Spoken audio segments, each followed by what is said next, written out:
Hello, and welcome back to A Better World. This is your host, Mitchell J. Raven, and we're very glad you're joining us again today. Today we're going to have another very interesting show. We have with us from Canada, Galalisa. Galalisa has been singing her entire life, really since almost infancy. She actually feels that it was music that saved her life when she was born prematurely. And she's been singing, I could say, almost ever since. She's traveled the world in search of song, and she'll be speaking with us a little bit about that journey. She describes herself, and she is described as a celestial singer. And she brings a quality forth that, well, you'll experience at the end of the show for yourself. I will tell you that it's nothing short of beatific. It will help your soul just rise in your chest and set you at peace. So this is why we have brought Galalisa onto the show, for you to directly experience the sense of peace. And this is also why a number of spiritual teachers across the world have also engaged her and asked her to sing to their students and devotees. So thanks so much for being on the show with us today. Thank you very much. Absolutely. So I said earlier about this idea that you were born with music, connected to you already from the beginning. Mm-hmm. Would you just share with the audience a little bit of that story? Sure. When I was born, I was 1 pound, 11 ounces. And there was music in the hospital. And because when you're that little, there's not a lot of physical contact, the energy of the music really nourished me. Oh, yes. Yeah. And it felt very much like a mother. I was there probably 4 months. Just being, for your first 4 months of life? Yes. Because you were under watch? Yes. Under observation? Yeah. Wow. Yeah. My God. And you had that kind of thought process much later in your life when you were reflecting on your life. Yeah, Is that it? I didn't really realize why music was so important to me until I started doing a lot of self-inquiry. Mm-hmm. And when I did, I realized... We say both in the United States. Oh, so. good, okay. When I did, I realized that was the connection, that it really felt like my mother. Sound felt like my mother. And so for me, it was what nourished me the most. And I went through many different phases of music. When I was 15, Which is to say, wow. Janis Joplin was my favorite singer. And I went through different aspects of that. And when I was probably about 3 years old, I lost my voice for a very short time. And that's when this other music started filling me. So, were you able to speak, or your singing voice you lost? Yeah, the singing voice, it was my singing voice. I just couldn't sing. I just couldn't sing anymore. Really? And How long did that period last? It was probably about a 2-year period where I couldn't find how to sing or where to sing anymore. Yeah, even the type of music I sang didn't appeal to me as well. Mm-hmm. That's very interesting. It is. Because that seems to capitulate that ancient spiritual idea that what you have best is something that you've also given up or lost.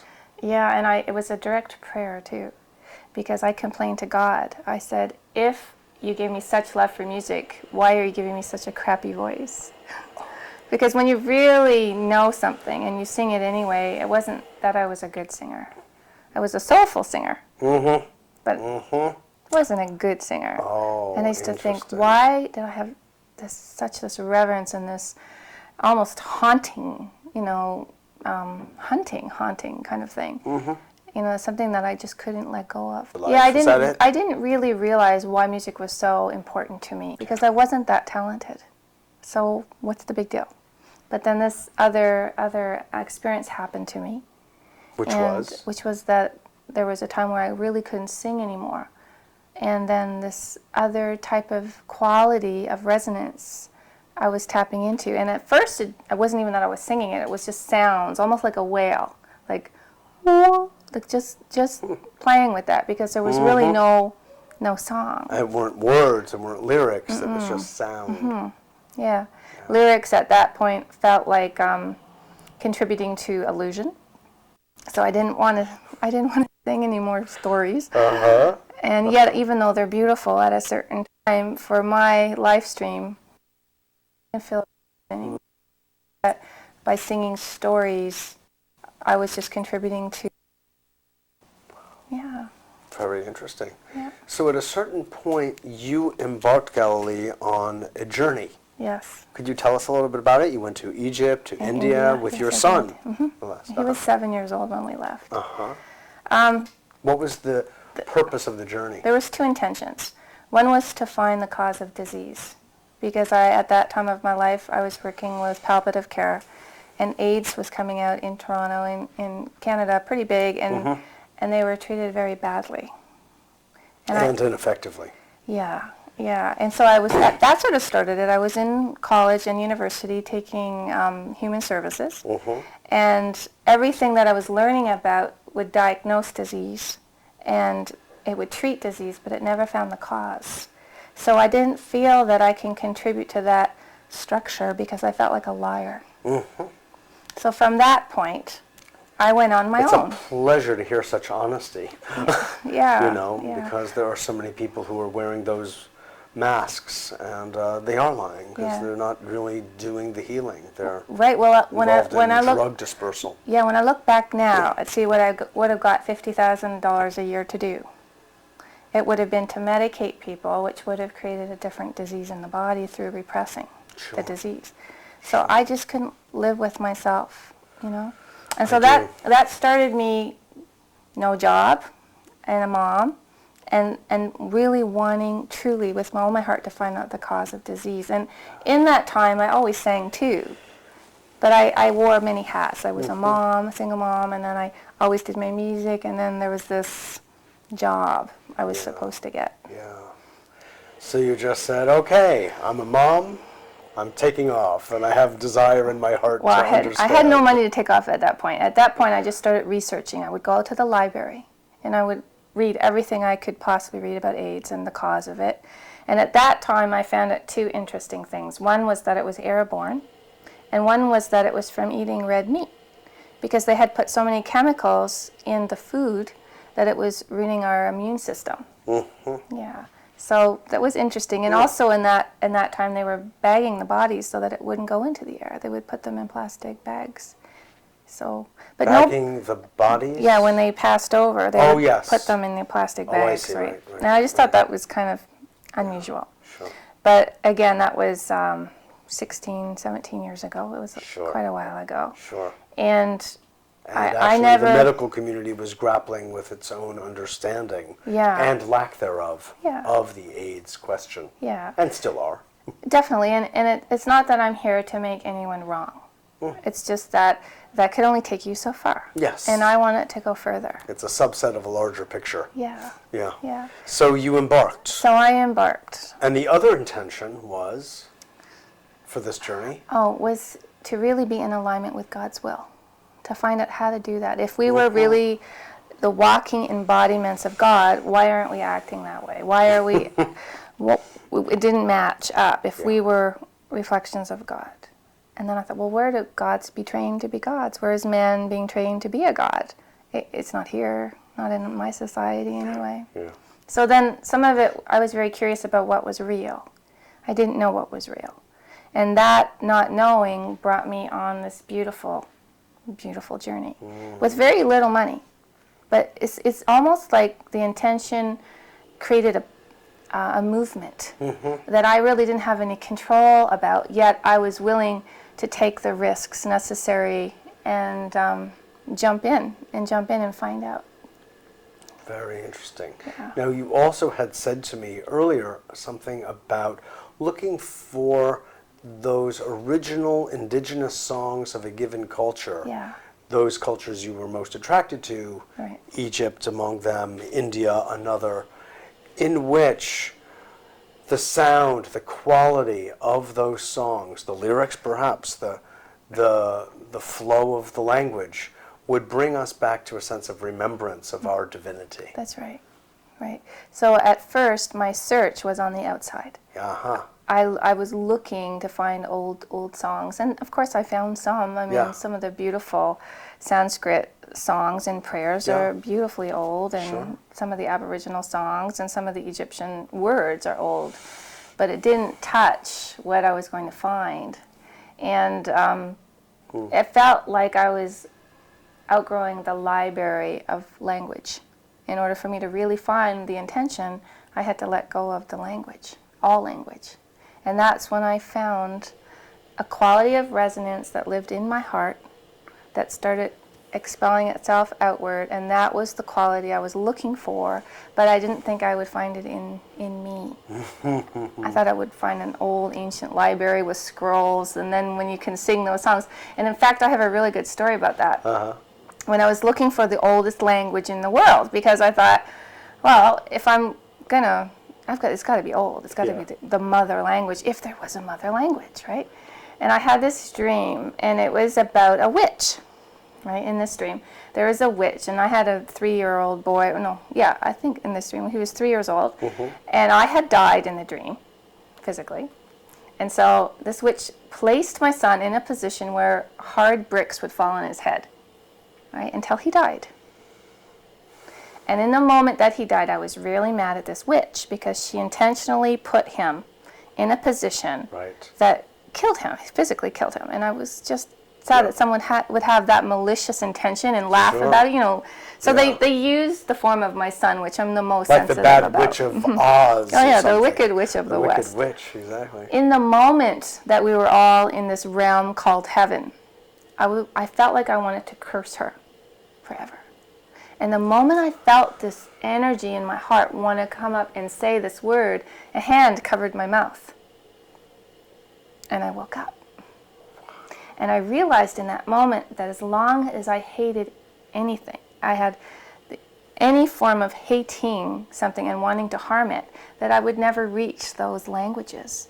Because it would be like giving a 2-year-old a gun that didn't know what it was going to do. Right. So I didn't have the integrity at that particular time to have that kind of language or knowledge of that language, because I still had the ability to misuse power by causing intentional harm. So then I was in that moment the witch. Yeah. Because there it was. It brought it out. Now it used like a lamb, you know, when you see a dog being kicked or a baby being beaten. Yes, they used a scenario that was very sensitive, but it still revealed what was true, was that I was very capable of intentionally hurting someone. And as long as I had that in my DNA and in my frequency and was going to act on it, it's fine that we even have it, but then Yes. to pass through it and find the core of it, everyone probably does, but then to act out on it, I didn't have the integrity to know such things. Yes. And that was very clear to me. People have feelings of all sorts and thoughts and fantasies about any number of different things that may be murderous in nature. Right. And what distinguishes, of course, one person from another is who would act on such and who would not. Right. So So it is my deepest intention. yes. And I realize this now, that as long as I reject any form of life or project hate, even though I may feel hate, it's not the same thing. That's Just, right.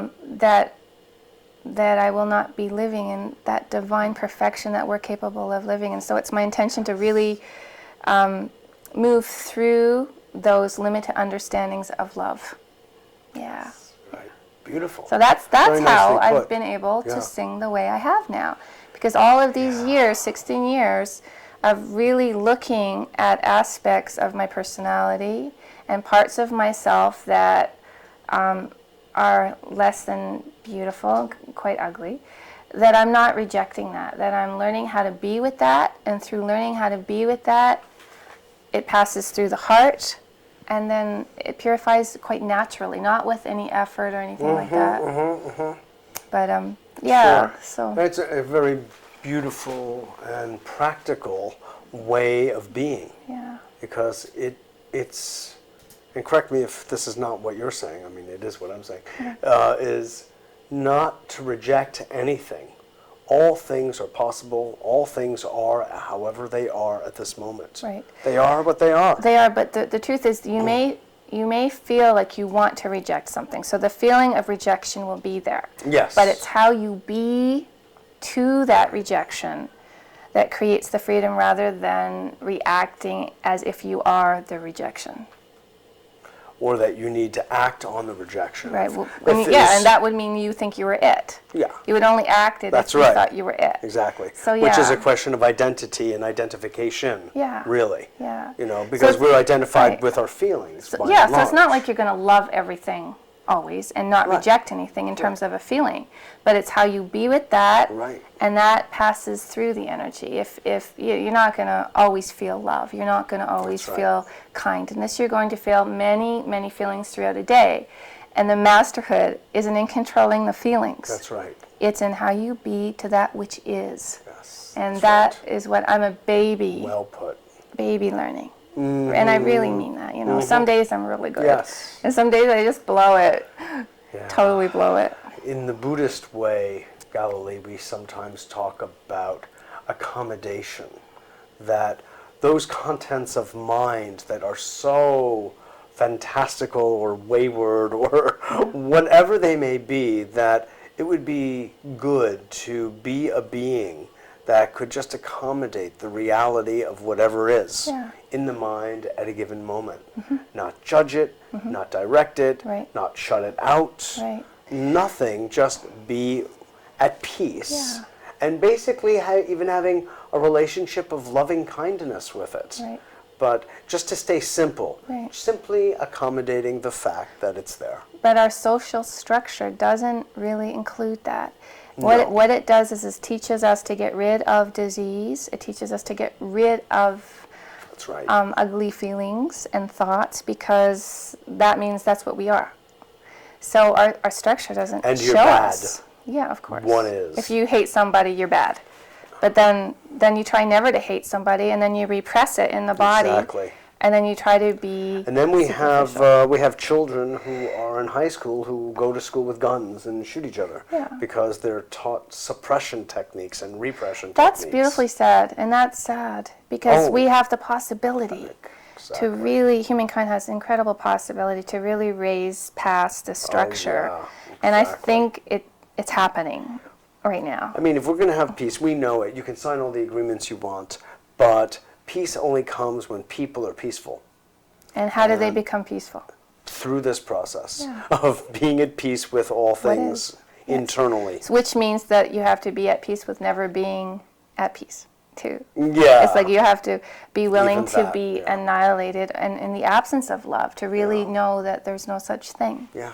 So it's almost like sometimes you have to go the opposite to be able to understand the truth of Yeah, what it is. exactly. Yeah. Hence the beautiful world of polarities and duality. Yeah.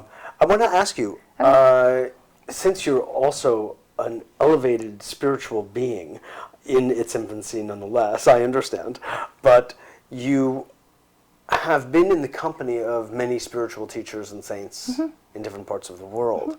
Who are some of those people that you have sung for? I sang for instance? Guru Mai in India. In And- India? Yeah, Uh-huh. she let me sing in Baba's shrine, which was absolutely beautiful. Baba Muktananda. And she really encouraged me to move in what I knew inside my heart, which was lovely, because in this world, it doesn't always happen. I've sung for Gangaji and Amma. Ah, beautiful. I sang from John DeRuiter. He's a couple of times, just little, nothing like a concert or anything, just little Right. little bits there. Uh-huh. Many swamis that I don't even remember their names anymore, just simply because Yeah. life is very quick. In India? No, in Canada. In Canada? Uh-huh. Uh-huh.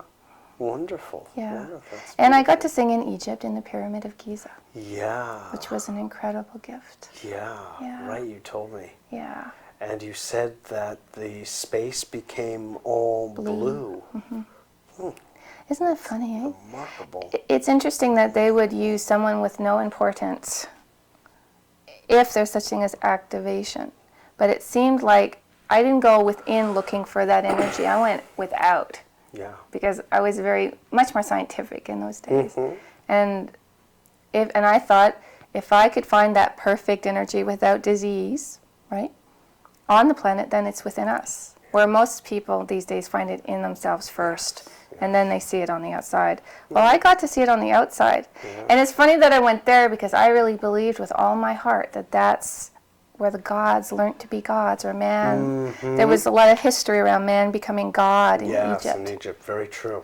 And so, They had a very yeah, direct training in that regard. in my opinion, and I might be wrong because I don't know the big picture here, but what I experienced was that it was a chamber for this beautiful energy called biocosmic energy. It was like the Christ energy. It was a chamber, and that was the biggest gift that this pyramid revealed to me. And in that, I don't know what all that means. You know what I mean? Right. Yeah. Well, I have a feeling that you're going to be giving us a gift in moments with your singing, if you would. Yeah. I think the audience would deeply appreciate your song. And I just want to thank you for coming here through your brief sojourn into New York. Thank you. And sharing with us some of your love and some of your experience and your deep relationship to sound and music. It was a great pleasure to meet you. Good. Yeah. I'm glad, and that is mutual. Thank you. And you'll have to come back another time. Okay. Great. This is Mitchell J. Rabin for A Better World. We've been speaking with Galalisa, who is also, I didn't mention, known as Sitting Wolf among Native Americans in Canada. And she is a holder of sacred pipe and does sacred pipe ceremony and is involved with Native American practices for many years, sweat lodges, and even vision quests. So she's really very well-rounded, and her voice brings her to all of the places outside and inside that it needs to. So thanks so much for joining us, and we're going to go and end the show with Galilee singing to us all. Okay.